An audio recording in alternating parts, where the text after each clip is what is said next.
Hulda y el rey Josías. Esto se trata de un relato sobre el Evangelio de Jesucristo. Les voy a dar un pequeño overview de quién era Hulda. La historia de Hulda aparece en Segunda de Reyes y en Segunda de Crónicas. Ella desempeñaba un papel fundamental en la historia de Josías, del rey Josías, que era el que reinaba en ese momento. Era la esposa de Salum, que él era el encargado de guardar la ropa de la realeza. Y vivieron en Jerusalén durante el reinado del rey en el 640 al 609 a.C., una época donde se hacían muchas reformas religiosas. El rey Josías subió al trono a sus 8 años y donde Judá estaba sumergida en la idolatría y la corrupción.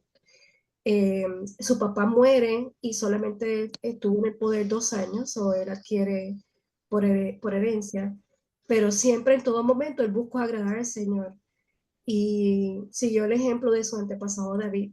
No se desvió nunca en el más mínimo detalle, siempre honró al Señor para todo. En el año 18 de su reinado comenzó a restaurar el templo con fondos adquiridos del pueblo. El sumo sacerdote que estaba encargado de la obra se encontró el libro de la ley en el templo, y cuando Josías oyó las palabras que encontraron allí en el libro de la ley, se rasgó sus vestiduras en gestos profundos de dolor, arrepentimiento y desesperación. Lo que en la cultura hebrea rasgarse las vestiduras significaba una expresión externa de una gran aflicción interior usada en situaciones de luto, angustia o reconocimiento de pecado. Vemos entonces cómo la desobediencia del pueblo en aquel momento que estaba sumergida en el pecado, el rey Josías, al escuchar lo que se encontró en los 5 primeros libros del Antiguo Testamento, reconoció que la desobediencia del pueblo había provocado la ira del Señor. Eso está en Segunda de Reyes 22:11. Entonces le dio la orden al sacerdote Hilquías que fuera a consultar a algún profeta sobre el asunto. Ahí es donde entonces vemos la, la, la profetista Hulda. Dios pronunció su palabra a través de la profeta Hulda. Confirmó e hizo eco a lo dicho por Moisés. Habló de la destrucción sobre Judá a causa de la desobediencia. En Deuteronomio 11, 26, 28 vemos exactamente que dice así: He aquí, yo pongo hoy delante de vosotros la bendición y la maldición. La bendición si oyereis los mandamientos de Jehová vuestro Dios, y os apartaréis del camino que yo os ordeno hoy, para oír voz de Dios ajenos que no habéis conocido. Vemos que la desobediencia contra Dios siempre conlleva su castigo o la maldición.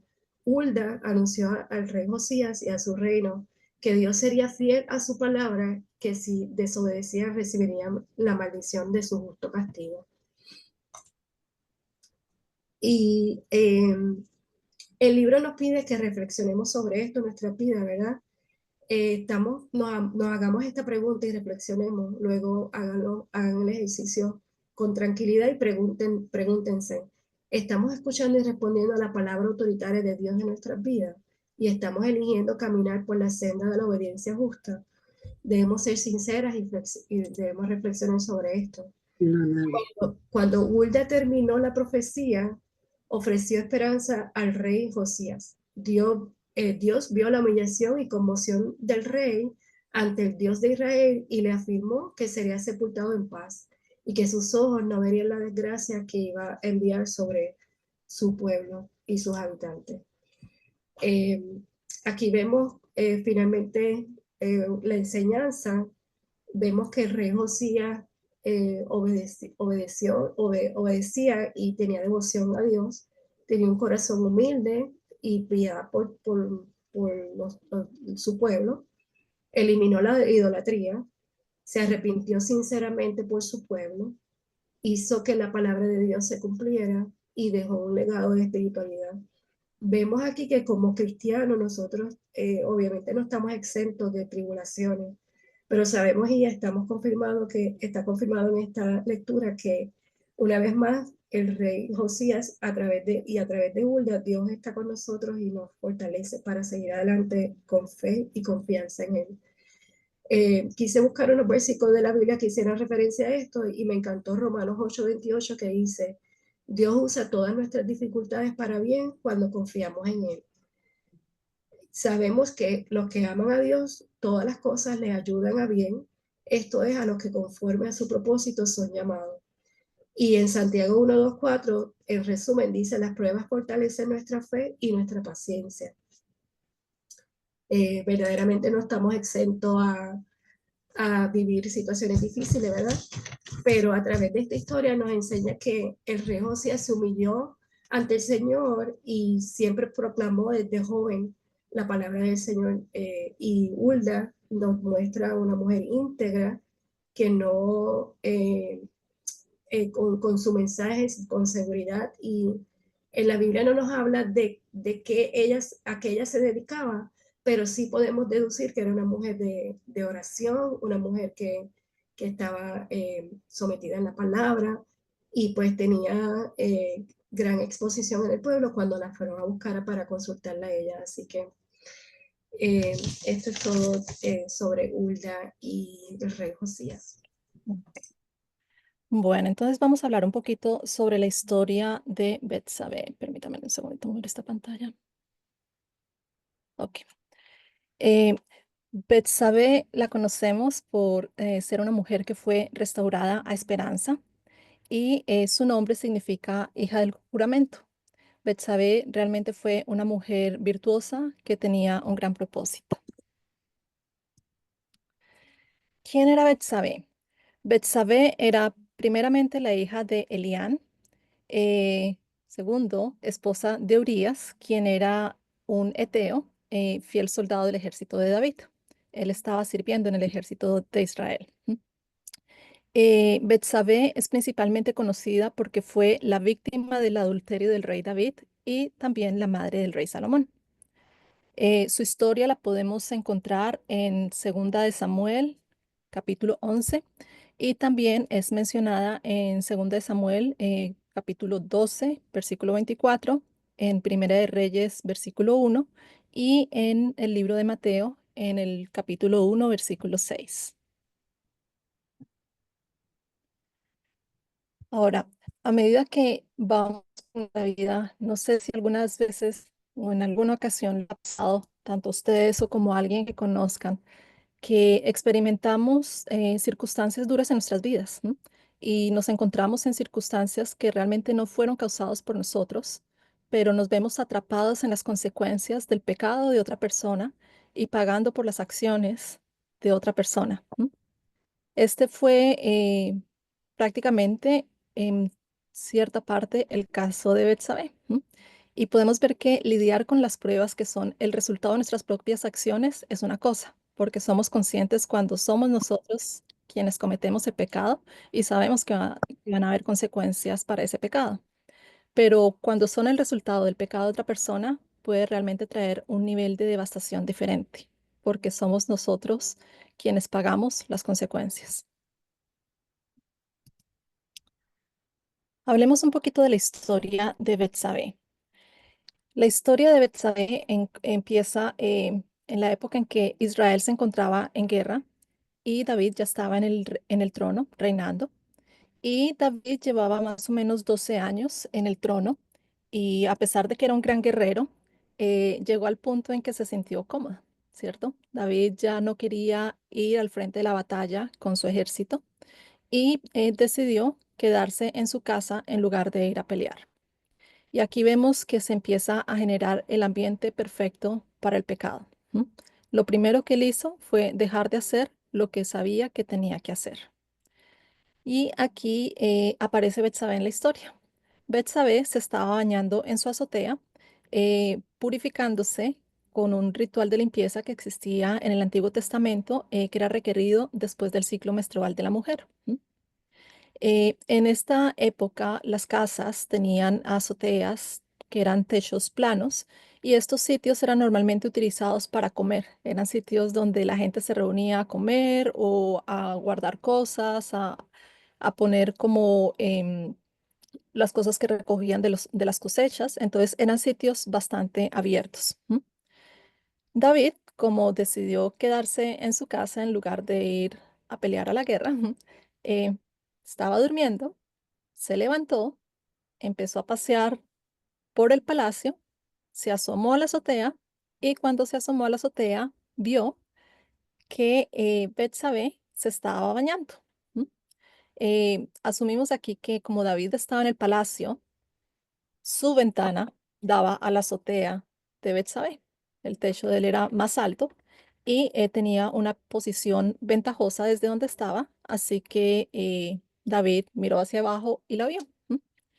En lugar de pronto retirarse de la ventana y mirar para otro lugar, pues lo que había visto, él decidió quedarse ahí, entretener el pecado. Betsabé era una mujer muy hermosa y David se fijó en ella. Y pese que David se enteró luego de que ella era una mujer casada, no tuvo ningún problema realmente en mandarla a llamar y cometió adulterio con ella. En el libro, uno de los ejercicios que había era mirar las acciones de David y de Betsabé, ¿cierto? Qué fue lo que hizo cada uno? Entonces, vemos que en Segunda de Samuel, versículos 2 al 5, nos habla de que David primero se levantó, ¿cierto? Él estaba durmiendo y se levantó. Paseó por la casa, por la casa, no, perdón, por el palacio, vio a Betsabé, le llamó la atención y se puso en la tarea de averiguar quién era ella, ¿cierto? Después de que se enteró quién era, sabiendo que era la esposa de Urías, uno de sus soldados, decidió enviar a buscarla. O sea, él no tuvo ningún problema sabiendo que era una mujer casada. Y después de eso, durmió con ella. Betsabé, encontramos que ella estaba purificándose del ritual después de su ciclo menstrual y cuando David la mandó a llamar, ella vino. Tampoco tuvo ningún problema en ir, ¿cierto? Y después de que David durmió con ella, se devolvió a su casa. ¿M? Entonces, aquí vemos que se formó la tormenta perfecta, ¿cierto? Todos los elementos estaban listos para el pecado de David y de Betsabé. Y por no haber estado donde debería estar, el rey David fue incitado a pecar, porque él realmente debía estar peleando con su pueblo, con su ejército por el pueblo de Israel. Ahora, cuando David fue confrontado por su pecado, él se hizo cargo de toda la responsabilidad, se echó toda la culpa. Pero Betsabé también tiene carga de parte de la responsabilidad aquí, ¿cierto? ¿Por qué? Primero, Betsabé no debería haberse estado bañando en público. Sabemos que las azoteas eran lugares públicos que cualquier persona podía tener vista hacia ella y eran lugares donde normalmente la gente se reunía a comer. Así que ella era consciente del sitio en donde estaba y sabía lo que estaba haciendo. Segundo, no tuvo ningún tipo de recato exhibiéndose desnuda en una azotea que podía ser vista por la gente de otras casas. También vemos que ella realmente no era una mujer de fuertes convicciones, porque si ella hubiera sido primero una esposa fiel y segundo una mujer de convicción fuerte, David y ella nunca hubieran terminado acostándose juntos y no hubieran tenido esa mancha de pecado en su historia. Y luego vemos que cuando pasa todo esto y ella queda embarazada del rey David, el rey David manda a buscar a su esposo y maquina un plan. Ella supo que su esposo estaba en el palacio. Sin embargo, ella no se acercó a su esposo, no fue a hablar con él, no confesó lo que había ocurrido cuando él estaba en el campo de la batalla. Así que vemos que también es una persona que tiene secretos con su esposo, es una persona que guarda cosas y que no fue sincera. ¿Cuál fue la reacción de David en todo esto? Cuando David se enteró que Betsabé estaba embarazada, lo primero que hizo fue tramar un plan para ocultar su pecado. Entonces, aquí vemos el enemigo en acción. David, en vez de asumir las consecuencias de sus actos y la responsabilidad de sus acciones, lo que hizo fue tratar de ocultar y empezó a manipular, a buscar estrategia, tomando ventaja de la posición que tenía Y lo que hizo fue crear un plan y le ordenó al líder del ejército que mandara a Urías, ¿m? Que le ordenara a Urías que regresara del campo de batalla a su casa. Y David lo que pretendía era que si él mandaba a traer a Urías, él suponía que él iba a dormir con su esposa, ¿cierto? ¿Por qué? Porque había vuelto a la casa, entonces él decía, no, él va a ir derechito a dormir con su esposa y se va a acostar con ella y así pues cuando la gente se entere que Betsabé está embarazada, pues van a pensar que fue el resultado de la visita de su marido. Pero realmente su plan no funcionó. Por más estrategia que tuvo, por más que manipuló la situación, su plan no funcionó porque sus acciones no eran correctas. Entonces Urías llegó, vino directamente al palacio y se quedó con David. ¿M? David le dijo, ve a tu casa, acuéstate con tu mujer, pero Urías dijo, yo no podría hacer eso. El resto de los soldados están en el campo de la batalla. ¿M? El arca del pacto está en una tienda, todos están durmiendo en el suelo. ¿Cómo podría yo ir a dormir con mi esposa, a celebrar, a tener relaciones sexuales con ella, cuando nuestro ejército está luchando y batallando por Israel? Y aquí sabemos que él era un hombre fiel. ¿M? Entonces él decide quedarse con David para evitar la tentación de estar con su esposa. ¿M? Y David al ver esto, entonces tiene que buscar un segundo plan, ¿cierto? Entonces como el primer plan no le funcionó, entonces ahora se va al plan B, estrategia segunda, ¿cierto? La maldad de su corazón siguió actuando. David empezó a emborracharlo, le dio vino para que él se emborrachara y cuando ya estaba un poquito contento, entonado, le dijo, vete para tu casa, acuéstate con tu esposa. ¿M? No hace mucho rato que no la ves. ¿M? Y ahí era prácticamente él animándolo a hacer lo que él quería que hiciera, ¿cierto? Así que vemos que el plan alternativo de David tampoco le funcionó, porque Urías decide salir del palacio y quedarse a dormir en la puerta del palacio. No se fue para su casa. En ese momento es cuando Betsabé se entera que él estaba en el pueblo y ella no decide buscarlo. Ella decide ocultar lo que ha pasado y no ser honesta con su esposo. ¿M? Vemos aquí cómo David fue realmente de maldad en maldad. Primero, él cometió adulterio y segundo, asesinó para cubrir su pecado. ¿M? Y acá yo creo que la lección grande que tenemos es que todos somos tentados a pecar, pero ninguno de nosotros está obligado a pecar, ¿cierto? Dios nos da la suficiente fuerza para correr de la tentación, para orar cuando estamos expuestos a la tentación y no para entretenerla. Pero vemos que aquí David tuvo todo el ambiente perfecto para caer en el pecado. ¿Por qué? Por estar en el lugar que no debería estar, haciendo lo que no debería estar haciendo. Ahora, el pecado siempre trae consecuencias. Entonces, veamos cuáles fueron algunas de las consecuencias del pecado de David. Lo primero, mentiras, ¿cierto? Lo primero que hicieron los dos, tanto David como Betsabé, fue mentir. Mentir y ocultar lo que habían hecho. Segundo, engañar. Engañaron al esposo, engañaron al jefe de los soldados, engañaron a las personas que fueron testigos de ese pecado, ¿cierto? Tercero, manipulación. David se convirtió en un hombre manipulador en esa situación, tratando de armar estrategias para cubrir su pecado y para manipular la situación, porque tenía poder. Y eso fue lo otro que hubo, abuso de poder. Él era el rey, nadie le podía decir que no, ¿cierto? Entonces, cuando mandó a llamar a Urías, Urías tenía que venir, ¿cierto? Él no tenía ninguna opción. La otra consecuencia que vemos aquí es la muerte del asesinato de Urías. ¿M? David lo llamó con la intención de tratar de maquillar de alguna manera lo que había pasado y de manipular a Urías para que se acostara con su esposa.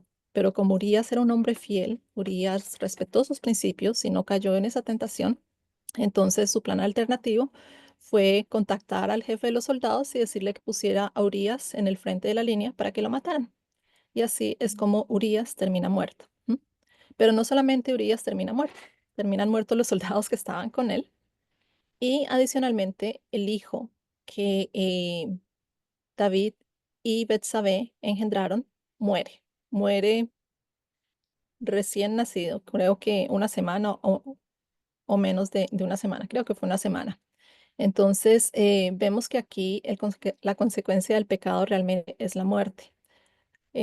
David trató de encubrir como fuera posible el pecado, de ocultarlo de su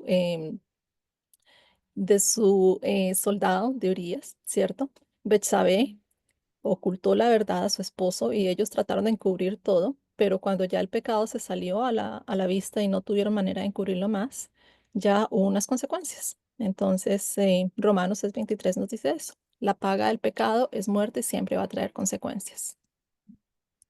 Ahora, ¿cuáles fueron las consecuencias del pecado de David y Betsabé?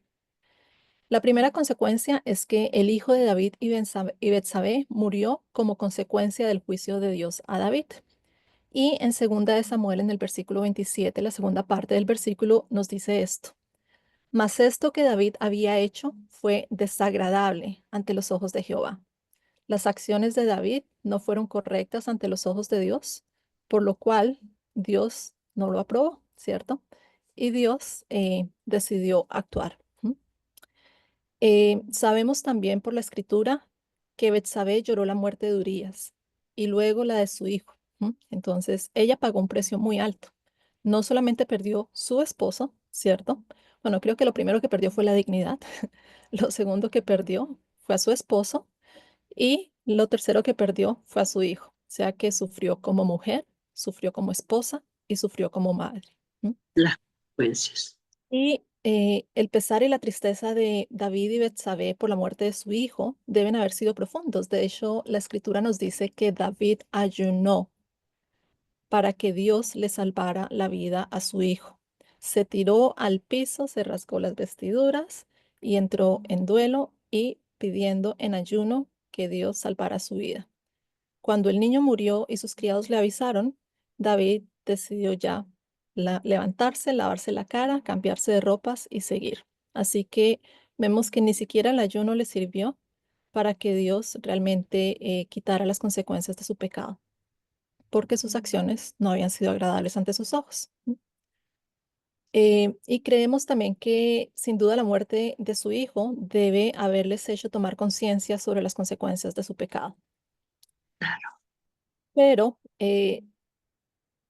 Dios es un Dios de amor, Dios es un Dios de misericordia, Dios es un Dios de gracia, ¿cierto? Y nuestras historias no terminan en nuestras pruebas. El Señor siempre nos cuida, Él restaura y nos redima, incluso de las situaciones más devastadoras. Y este fue el caso de Betsabé. El Señor vio el sufrimiento de Betsabé y tuvo compasión de ella y trajo restauración y redención a su vida. David y Betsabé conciben otro hijo y ella da a luz a quien es conocido como el rey Salomón, cuyo nombre significa pacificador y quien fue a quien sucedió a David como gobernante en Israel. Adicionalmente, vemos que Salomón fue un rey muy sabio. De hecho, Dios le otorgó un deseo y lo que él pidió fue sabiduría y Dios se lo concedió. Así que fue conocido como el rey más sabio. Y vemos que más tarde en su jornada fue él quien escribió el libro de Proverbios, entre otros, que incluye consejos sobre cómo criar a los niños y también habla sobre las relaciones entre el hombre y la mujer. Entonces, vemos que Dios realmente nos da su gracia y nos cubre con su gracia cuando realmente nos arrepentimos de corazón. Adicionalmente, vemos que Betsabé es mencionada en la genealogía de Jesús en el libro de Mateo, capítulo 1, versículo 6. Y aunque Dios los perdonó a ambos, vemos que allí Betsabé es nombrada como la esposa de Urías y no de David. ¿M? Y esto es un recordatorio del pecado, ¿cierto? Porque realmente Betsabé era la esposa de Urías. David terminó haciendo lo correcto con ella, pero cuando David conoció a Betsabé, ella era la esposa de Urías y así quedó registrado en la escritura.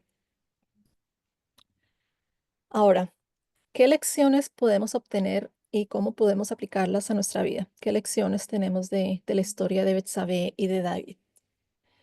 Primero, el Señor trae su bondad y gloria a través de las situaciones dolorosas. Segundo, no tenemos que fingir que nuestro sufrimiento no existe ni dejar que dé paso a la desesperanza, ¿cierto? Sabemos que Dios nuevamente es un Dios de misericordia y un Dios que nos da gracia y un Dios que nos perdona. ¿M? Y Dios puede transformar nuestras situaciones más trágicas en testimonios de su fidelidad y usarlos para atraer a otras personas hacia Él y a invitarlos a tener una mayor comunión con Él. ¿M? Adicionalmente, el Señor no se limita a velar por nosotros en nuestro dolor. Él está ahí, caminando con nosotros en medio del dolor.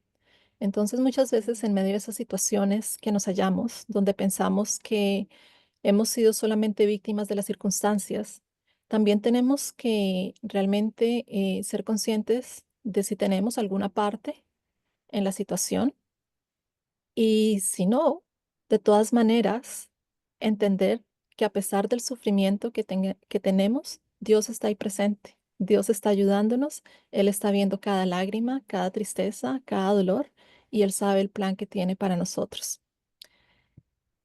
Otra cosa que aprendemos es que Betsabé aceptó el perdón de Dios y no dejó que su pecado arruinara toda su vida, y ella continuó con la labor de criar a su familia. Aunque la pérdida de su primer hijo fue muy dura y fue una manera bastante difícil de aprender la lección, ella no se detuvo ahí. Ella no se quedó sentada en el pasado y no dejó de vivir el resto de su vida por andar cargando con la carga y el peso del pecado y la culpa del pecado. Ella entendió que Dios la perdonó. Ella entendió que Dios le dio una oportunidad nueva de empezar con un nuevo hijo, con las cosas ya de la manera correcta, porque David se casó con ella.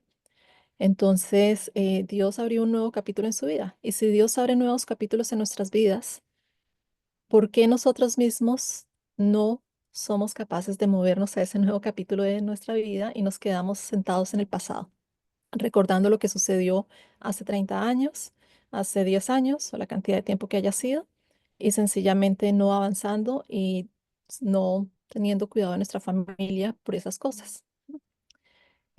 Esto también nos enseña que debemos aprender a ser felices con el perdón de Dios y no arruinar nuestras vidas viviendo con la carga del pecado y la culpa. Y creo que el Padre Nuestro realmente es una oración muy poderosa que nos enseña también esto. Em, una de las partes del Padre Nuestro es sobre el perdón, ¿cierto? Entonces, mi invitación aquí es para que cada día antes de irnos a dormir, repasemos lo que ha ocurrido durante el día y nos preguntemos sinceramente y honestamente, ¿m? Si hemos pecado con nuestras acciones, con nuestras palabras, con nuestras actitudes o con nuestros pensamientos. Y que le nombremos nuestros pecados a Dios y le pidamos perdón, porque el perdón es a diario, el arrepentimiento es a diario, y eso nos ayuda precisamente a que no arruinemos nuestras vidas viviendo con la carga del pecado y de la culpa. Y también tenemos que pedirle a Dios que nos ayude a recordar aquellos pecados que tal vez hemos olvidado o aquellas cosas que hemos pasado por altas.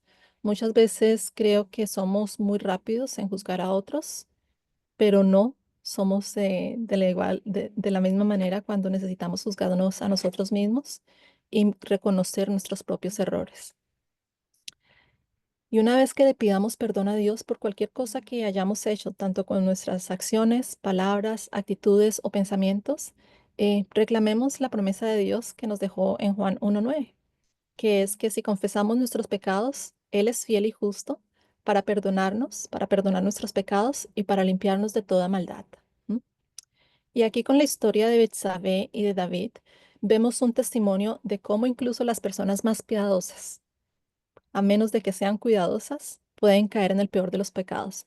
Así que podemos parecer que caminamos en agua, ser las personas más espirituales, pero si no somos cuidadosos, podemos caer en el peor de los pecados.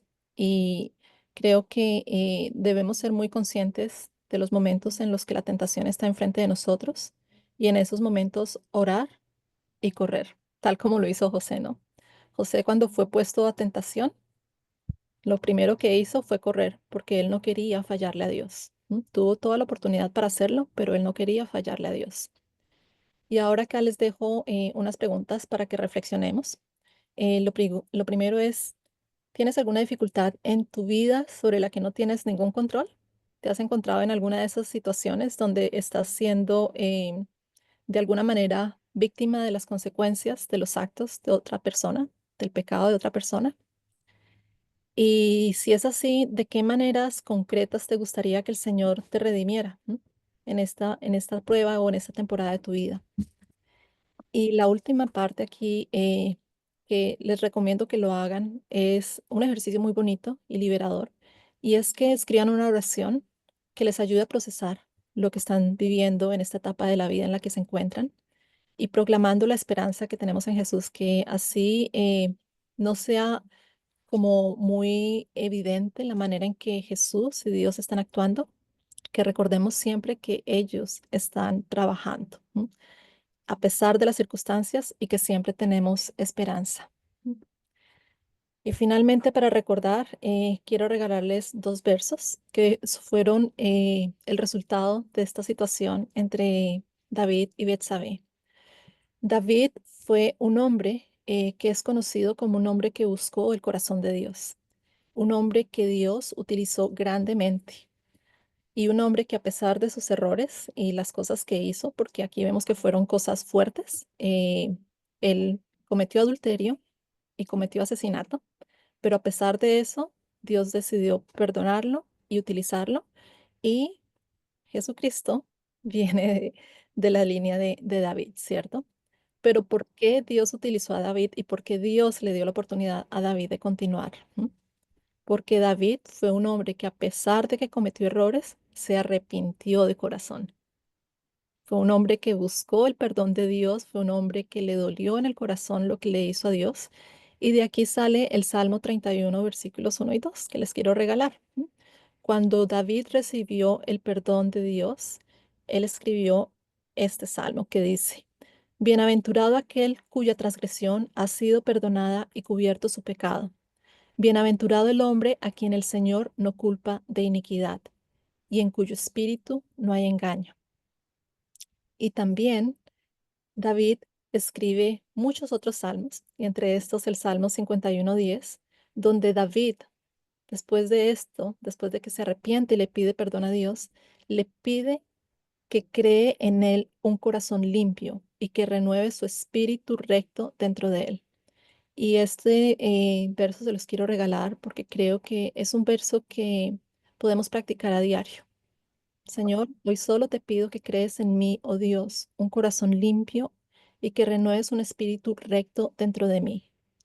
Todos los días tenemos la oportunidad de pedirle a Dios que limpie nuestro corazón, de pedirle perdón por las acciones, las palabras y los pensamientos que tenemos. Y tenemos la oportunidad de pedirle a Dios que siga actuando en nuestras vidas. Así que, bueno, esta es la historia de David y Betsabé. Espero que les haya gustado y que haya hablado a sus corazones. Esther es un libro que habla acerca de la confianza de Dios. Vamos a ver acerca de ella. Un poquito. La historia de Esther se encuentra como ustedes pueden ver, en un solo libro del 1 al 10. Todos los capítulos del libro de Esther hablan acerca de ella, de la providencia de Dios y cómo el Señor obra con autoridad frente a todas las circunstancias que ellos estaban viviendo. Ella es conocida principalmente por ser la reina de Persia y se le conoce porque ella abogó por los israelitas ante el rey Asuero, Jerjes, que era el rey de Persia. ¿Para qué? Abogó para que ellos sean salvados y no sean ejecutados, ¿ok? Su nombre significa estrella, es hija de Abijail, ella quedó huérfana y su primo Mardoqueo fue quien la adoptó, la crió, la enseñó y la preparó. Ambos eran de la tribu de Benjamín. La Biblia dice que era de hermosa figura y de buen parecer. No olvidemos aquí un dato importante. Ella era huérfana, ¿ok? Para continuar, nosotros vamos a ver acerca de una introducción acerca de ella. El libro de Esther tiene todo el dramatismo de una historia intrigante y verdadera. registra acontecimientos reales de la historia de Israel.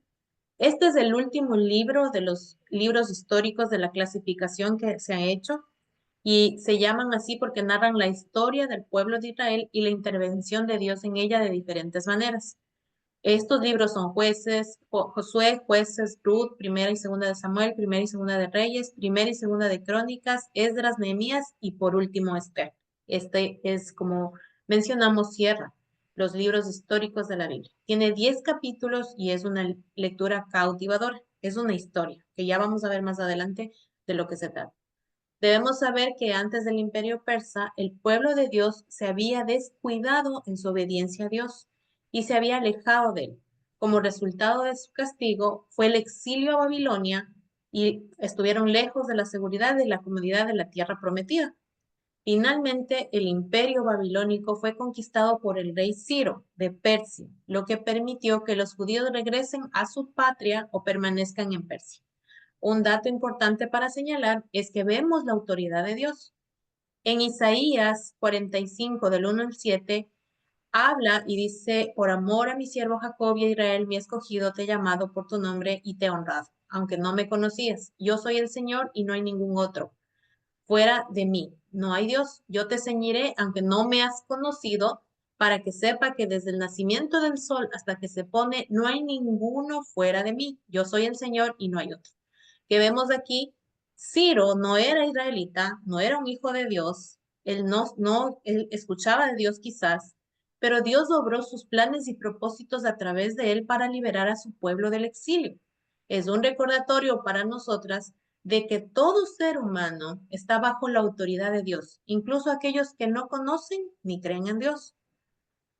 Dios, podemos ver aquí parte de lo que va a pasar en el libro de Esther. Ahora, vamos a ver las características de los personajes, que es lo que mencionaba en el libro, ¿no? En el libro les decía que leamos una cierta porción de la Biblia que era hasta el capítulo 3 de Esther y que veamos el carácter y la relación con Dios, pero yo puse datos importantes también para que nosotros podamos tener en cuenta. Tenemos al rey Asuero o Jerjes, esto podemos ver en Esther 1 del 1 al 8, y cómo era su carácter. Asuero era un hombre muy débil, porque perdía el control de sí mismo fácilmente. No era capaz de dominarse a sí mismo. Él tenía problemas con la bebida, con el manejo de la ira, con la arrogancia, con el orgullo. Era presumido, era inestable y ineficaz. ¿Cuál es el dato importante? Asuero, en la lectura de Esther, hizo un banquete primero por 180 días, es decir, 6 meses, en el que hubo comida, bebida, invitados, o sea, gastó toda su riqueza. Por el hecho de ser arrogante, de que todo el mundo mire su riqueza, de que todo el mundo le admire por lo que tenía, no por lo que era. Pero después él pasa estos 180 días y decide alargar el festejo 7 días más, pero lo que vemos aquí es que él tenía un problema también de alcoholismo, porque en este tiempo bebían mientras hacían este banquete. Entonces él decidió extender. Que esa es una mala decisión en medio de toda el estado de ánimo y físico que se encontraban. Pero también Basti hizo una reunión que vamos a ver más adelante. ¿Qué es lo que hizo él? Cuando estuvo los 7 días del segundo banquete, quiso exponer y ostentar de la riqueza que tenía y sus posesiones. Y entre ellas estaba Basti, porque él no le consideraba como su esposa, sino como una posesión. Ahora vamos a ver la reina Basti, vemos en los capítulos en Esther 9, del 9 al 12, cómo era Basti.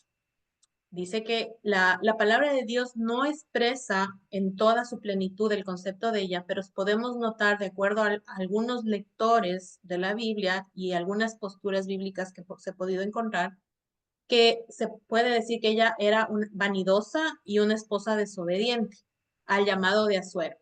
No conocía la sumisión como un privilegio, sino como una imposición. Pero bueno, también vamos a ver que Asuero no era el esposo que generaba esa característica también para ella, ¿no? Asuero tampoco tenía una relación con Dios y Basti tampoco. Basti también hizo un banquete para las mujeres. y fue llamada por su esposo para ser exhibida ante todos los invitados del rey. Sin embargo, ella decidió negarse a esa orden que trajo consecuencias. Ok, aquí vemos dos personas de alto poder en las cúpulas más altas. El imperio de Persia gobernaba 127 provincias en ese tiempo, era uno de los más grandes en el mundo. Y vemos dos personas con su propio orgullo y su propia razón y su propia manera de pensar. No tenían principios, no amaban a Dios, no conocían acerca de la obediencia. Y los dos, al ser confrontados uno con el otro, pues reaccionaron de acuerdo a su propia naturaleza, ¿no? Que su naturaleza era de no obedecer. Y Basti no se presentó cuando él le llamó. Obviamente, tanto Basti como Asuero podemos ver que estaban en banquetes. Eso nos da un signo de que ambos también estaban en estado de embriaguez, que es algo, es una explosión al tomar decisiones de estar en un estado, ya sea de drogas, de embriaguez o en cualquier estado inclusive de ira. ¿Qué podemos ver más adelante? Vemos a los funcionarios y a los consejeros del rey Memucán, que ustedes pueden encontrar esto en Esther 1 del 14 al 20.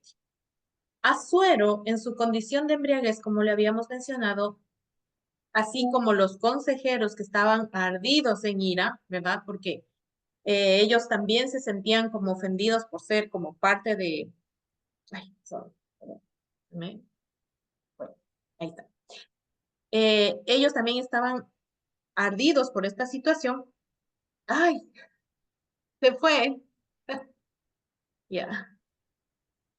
¿Está ahí? Ahí la estamos viendo. Sí, Sí, ya.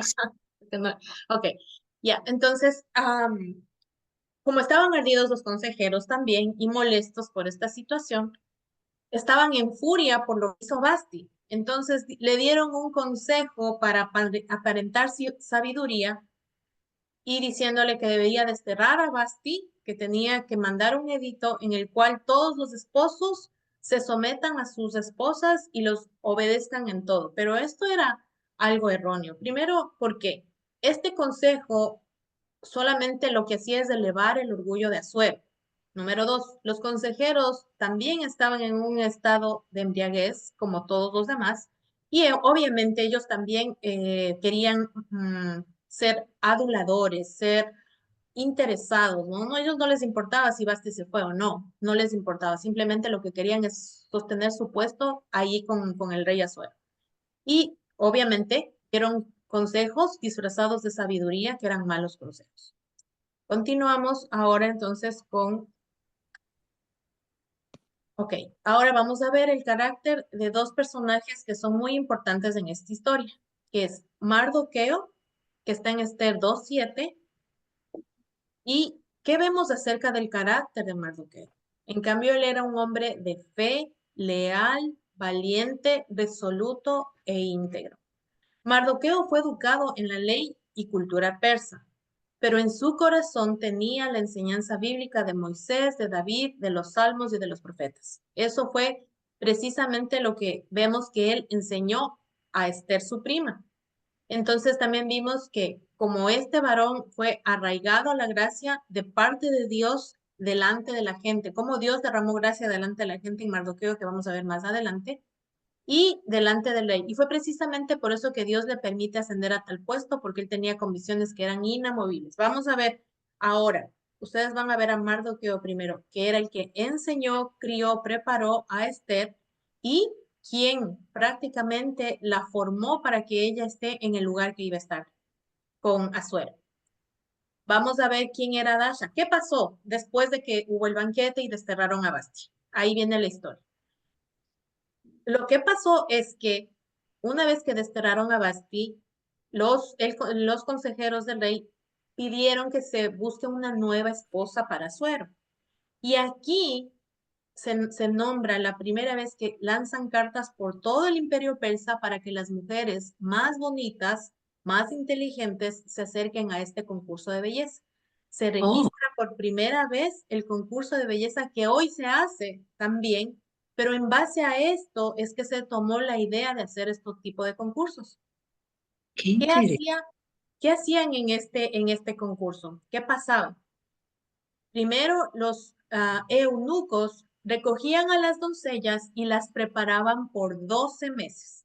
Es decir, que 6 meses las preparaban en todo lo que son, dice la palabra de Dios, les perfumaban, les bañaban en óleos, o sea, antes de que se presenten frente al rey. Pero ¿quién hacía eso? Eran los eunucos. Entonces ingresaron a muchas mujeres, entre esas estaba Esther. ¿Cómo era el carácter de Esther?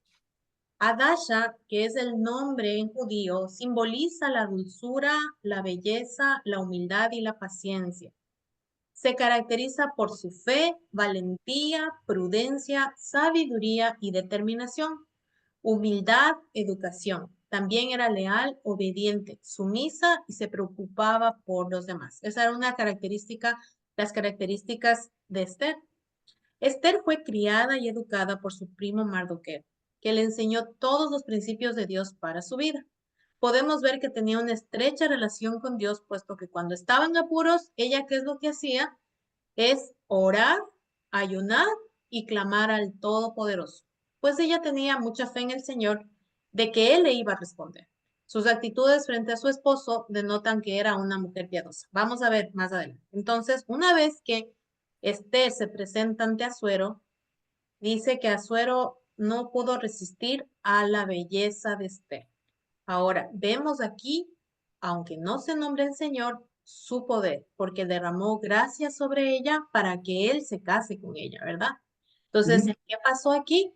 Que ella logró casarse con el rey, con el imperio persa. Pero había una condición que Mardoqueo le dijo a Esther.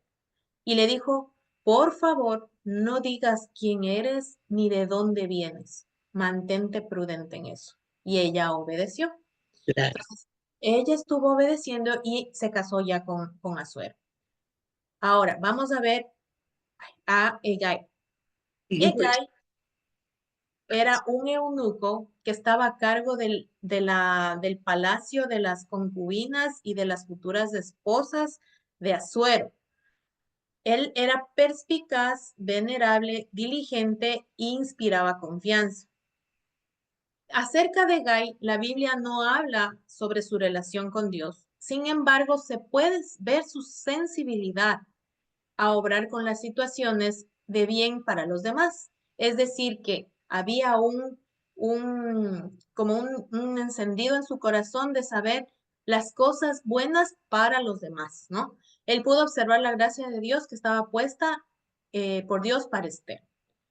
Y también, y por último, Hegai, como les dije, fue quien llevó a Esther al palacio, fue quien le preparó, fue quien le acogió en su corazón y enseguida él le llevó a donde Asuero. Ya vimos que Asuero tomó la decisión de casarse con Esther y ahora vamos a ver aquí a Amán.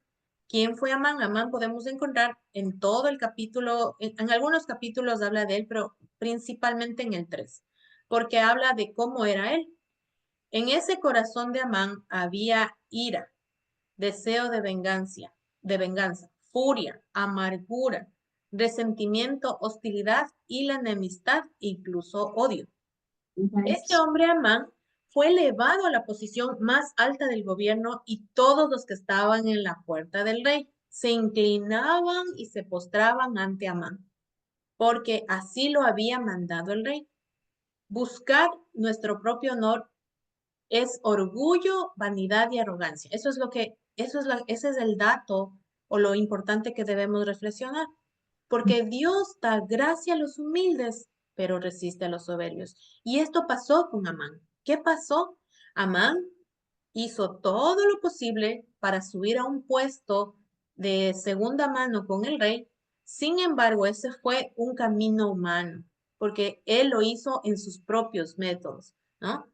Y este hombre, como ya vimos, como era tan orgulloso, lo que él quería es que todo el mundo se postre ante él. Y aquí vamos a contar la historia por la cual Esther fue utilizada por el Señor para para este grande momento, ya que Esther, ya estando en el trono, y Amán, siendo uno de los consejeros principales de Asuero, vio que Mardoqueo, sin saber quién era, no se estaba inclinando hacia él. cada vez que él entraba, Mardoqueo no lo hacía, porque él adoraba al Dios Todopoderoso y él no lo iba a hacer por sus convicciones, no se dejó intimidar por la grandeza o el poder de Amán y de Asuero. Sin embargo, a Amán esto le molestó sobremanera porque Amán quería que él se humille y no lo hizo. Y fue y le dijo a Asuero que él estaba muy molesto porque había gente que no honraba al rey, que no era así, porque cambió y manipuló las palabras para que pueda atacar contra quién es el que no está honrando al rey. Y él, Amán, tomó el nombre de los judíos, porque sabía que Mardoqueo era judío.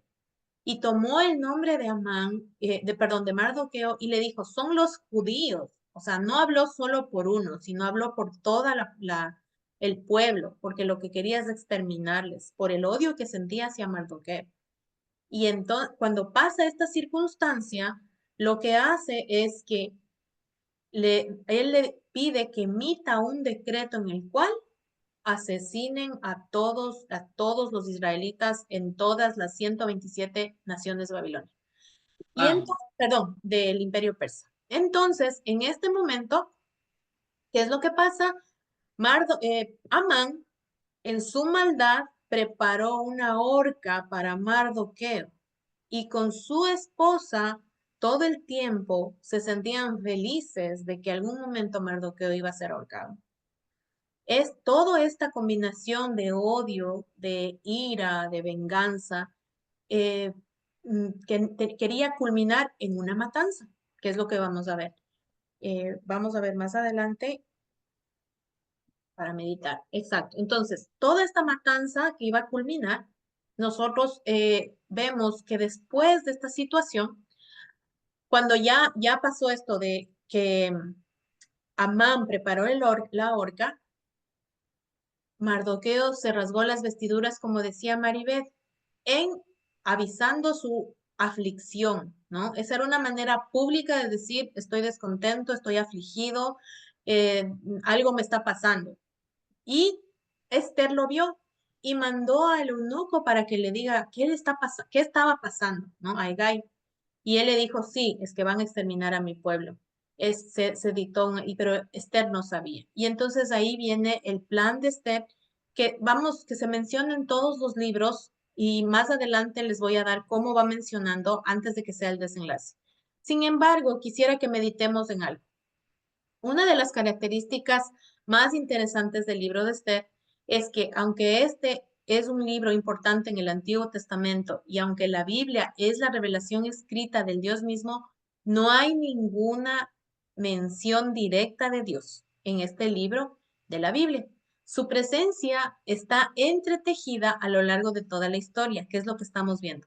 No se ha mencionado al Señor, pero estamos viendo todo lo que está pasando. Podemos ver la soberanía de Dios que se recuerda en los 3 primeros capítulos, aunque no lo podemos ver ni oír, Él siempre está obrando. Dios obra en Persia con Esther y sigue obrando en el mundo actual. Cabe recalcar que en este instante ya el exilio había terminado. Recuerdan que ya les dije que ellos, por Ciro, quien fue quien pasaron fue el que eh, acabó con el imperio babilónico y pasamos al imperio persia porque él les ganó la batalla, por decir así. Entonces ahora la gente, los israelitas, se habían acomodado, ellos tenían la orden o podían salir de ahí como dice la palabra de Dios en Deuteronomio cuando Judá les dijo que van a salir del exilio y podían hacerlo, pero muchos no se sometieron a la voluntad de Dios y se quedaron cómodos, asentados y contentos. Ahora vamos a ver qué pasó con esa decisión que tomaron. Y aquí viene una pregunta. Muchas veces nosotros tenemos muchas tentaciones acerca de la comodidad, la libertad y los lujos disponibles que nuestra cultura nos da. Nosotros tenemos que pensar si esto nos aleja de Dios o nos acercan a Él. Muchas veces por nuestro estado, nuestro lugar donde vivimos o nuestro trabajo o nuestro entorno, tenemos un llamado para servir al Señor. Sin embargo, a veces por esas situaciones no lo hacemos, ¿no? Entonces pensemos si esas tentaciones de comodidad, como decía nuestro libro, nos están alejando de nuestro propósito. Al continuar, vamos a ver el desenlace, que es lo que estábamos hablando. Amán manipuló al rey Asuero para organizar una matanza, que es lo que decimos, y esto está en Esther 3. Después, Esther promete interceder por su pueblo. Esto está en Esther 4. Podemos ver que Esther habla con el eunuco que le habló con Mardoqueo y ellos empiezan a hacer que a orar y ayunar. Ellos oraron y ayunaron por 7 días antes de que puedan hablar con Asuero, porque no era fácil tomar esta decisión. Quiero decirles que en el capítulo 5 dice que Esther invita al rey y a Amán a un banquete para así cumplir su propósito. Pero para esto, y es bien importante anotar esto, Esther tenía que pedir audiencia con el rey, pero ella no podía ir por sus propios medios. Ella tenía que esperar que él lo llame, pero no podían esperar porque iban a morir todos. Entonces ella ayunó, oró, todo el pueblo de Israel, y con esa fuerza del Señor en su corazón, decidió acercarse al rey Asuero. Porque si él no extendía el cetro hacia ella y le daba permiso de hablar, tenían que matarla, porque así era la ley en ese tiempo. Sin embargo, Esther lo que hizo es aferrarse al Dios Todopoderoso, armarse de valor y decirle qué es lo que estaba pasando, que él no sabía. Entonces, hizo este acto de orar y acercarse a él. Ahí es cuando invita a Suero, pero también invita a Amán a un banquete. Amán, ahora vamos a ver, ¿qué pasó en este banquete? En este banquete, Esther les invitó, compartió, tuvieron una cena muy buena y nada más. Esther no habló ahí. Esther no dijo nada. Sin embargo, hizo otra invitación. Y en la segunda invitación, ella se atrevió a decirle a su esposo Asuero, les volvió a invitar a los dos, pero le dijo que tenía una gran aflicción. Y él le dijo, ¿qué es lo que está pasando? Y le dijo, van a asesinar a los judíos. Y ella le dijo, es mi pueblo. Ahí confesó ella que era su pueblo y que iban a asesinarles a ellos. Y él dijo, pero yo no fui el que hizo eso. ¿Cómo? Y dijo, sí, tú hiciste a través de Amán. Y él dice que salió al patio de su casa porque se sintió mal de que iban a matar a su esposa que tanto amaba y a su pueblo. Salió y mientras él salió, Mardoqueo se postró a los pies de Esther, le rogó que no le maten. Y mientras pasaba esto, entró Asuero y vio a Amán en los pies de Esther y dijo, ¿tú vas a violar a mi esposa? ¿Ya quieres asesinarla y la vas a violar? Y le mandó a ahorcar, ¿no? Miren cómo Dios va obrando sin que se esté mencionando su nombre, pero le mandó a ahorcar. ¿Y dónde le ahorcaron? En la misma horca que él preparó. ¿Cómo es el Señor de maravilloso y bueno en este sentido para ellos, ¿no? Pero aún que pasó esto, estaba desesperada porque aunque ya murió Amán, ahí viene el dato más importante. Cuando ya muere Amán, se queda vacío ese puesto de autoridad, ¿verdad? Y entonces él dice, ¿y ahora quién voy a poner ahí? Porque no podían quedarse sin ese puesto. Y Esther le hace acuerdo de que hubo alguien que tiempo atrás le libró a él de que lo asesinen y que avisó. Y ese fue Mardoqueo. Eso está en las crónicas del rey, donde se anotaba todo lo que los reyes hacían. Y Dios fue tan bueno que hace que Asuero mire y dice, es verdad, por eso ahora tú, Mardoqueo, vas a ser el segundo al mando después de mí. Y le pusieron ahí y le coronaron, pero antes de que sea ahorcado, Amán, miren esto, antes de que sea ahorcado, Amán se vio obligado a honrar a Mardoqueo por las memorias del rey. Esto está en Esther 6. Y después pasa lo que les conté y es ahorcado en su propia trampa. Vamos corriendo para no hacernos mucho tiempo porque el libro es extenso y por eso he tratado de ser un poquito más resumido. Y después viene el decreto del rey Asuero a favor de los judíos que está en Esther 8. Los judíos destruyeron a sus enemigos en Esther 9 y la fiesta de Purim en Esther 9. Porque cuando ya les digo que Esther rogó a Amán llorando, postrada a sus pies, él le mandó un edicto con Mardoqueo diciendo que ya ahora los israelitas podían defenderse. No anuló el otro porque no podían, de acuerdo a las leyes judías y a las leyes del imperio persa, no podían ellos derogar una ley, pero sí podían poner otra. Y entonces pusieron esta ley de que los israelitas se defiendan de sus propios enemigos cuando vayan a atacarles. Y salieron los correos por caballo a toda prisa y en un día entregaron estas cartas para que el día que llegaba, que iba a ser la matanza de los judíos, ellos puedan defenderse, ¿no? Entonces, vamos viendo todas estas cosas rápidamente que pasó en el libro de Esther. Y luego, cuando ellos ya atacaron a sus enemigos, ellos celebran las fiestas de Purim que se celebran hasta el día de hoy, que se llaman las fiestas del poder de la salvación del Señor. ¿Cuál es el plan redentor que vemos en el libro de Esther? En Israel, el mal contra el pueblo de Dios no era nada nuevo. El edicto de Amán y sus acciones revelaban a una persona con un profundo odio hacia el pueblo de Dios. Mardoqueo confiaba en la liberación divina. No depositó su confianza en Esther, sino en Dios. Sin embargo, Esther fue la mediadora y fue la que estaba dispuesta a renunciar su relación, protección y comodidad con el rey por Dios y sus propósitos, aunque le costara su vida. Esther estaba consagrada a Dios. Eso es la figura que pasó en Israel. Y ahora, ¿cómo se tiene la similitud con nuestro plan redentor con el Señor Jesús? Para el mundo entero, desde el jardín del Edén, Satanás ha conspirado contra el pueblo de Dios, que ahora por la sangre de Jesucristo nosotros somos llamados el pueblo de Dios. Así es como la historia de Esther tiene similitud a la historia mayor de la redención a través de Jesucristo. Igual que Mardoqueo y los judíos, necesitamos un mediador. Necesitábamos alguien con acceso a Dios que interceda por nosotras. De la misma manera que Esther acude al rey Asuero en nombre de los judíos, Jesús es nuestro mediador.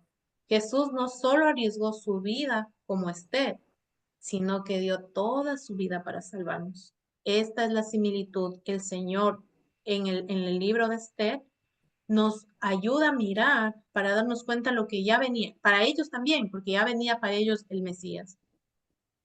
La providencia de Dios. El libro de Esther es el romance de la providencia. Y esa es la manera como Dios dirige a este universo material en el cual nosotros vivimos. Él lo está dirigiendo hacia el mañana, Él lo está impulsando hacia el futuro por medio de su providencia. Ahora, providencia quiere decir Dios proveerá. La providencia es el medio por el cual Dios dirige todas las cosas animadas y las cosas inanimadas, las cosas visibles y las que no se ven, lo bueno y lo malo, hacia un propósito digno, lo cual significa que su voluntad finalmente prevalecerá. Esto es muy importante notar en el libro de Esther, la providencia de Dios, que es algo que no podemos ver. Y al final, como conclusiones, la historia de Esther es un importante recordatorio de nueva vida, redención y libertad que Dios puede traer cuando parece imposible. Esther no tuvo influencia en cómo se desarrolló su vida. Sin embargo, era valiente y una mujer de carácter. Segundo punto, ella estaba consagrada a Dios. Confió en las promesas y providencia de Dios. Dios utilizó a alguien como Esther, que debido a su sexo, cultura y circunstancias era aparentemente invisible e impotente. Como muchas veces nos puede suceder, sin embargo, Dios es quien controla y en su autoridad, quien permite y quien sabe dónde va a cumplir su propósito. Como resultado, el pueblo de Dios fue salvado y la fiesta de Purim continúa celebrando de su poder salvador. La historia de Esther demuestra la providencia de Dios, su autoridad, su soberanía y su gloria. Dios se mueve y actúa a través de la vida ordinaria de las personas. No hay trama ni plan desde el Génesis hasta el Apocalipsis que pueda frustrar los planes de Dios. Dios ha sido bueno en cuanto a todo esto y Él nos ha mostrado en este capítulo la providencia. Muchas gracias a todas. Quiero dejarles nada más con esto que el Señor, aunque en este libro no ha sido mencionado nuevamente, Él estaba ahí, así como en nuestras vidas. Él está con su providencia cada día cuidándonos y guardándonos y viendo cuál es el propósito por el cual estamos aquí. Muchas gracias para todas.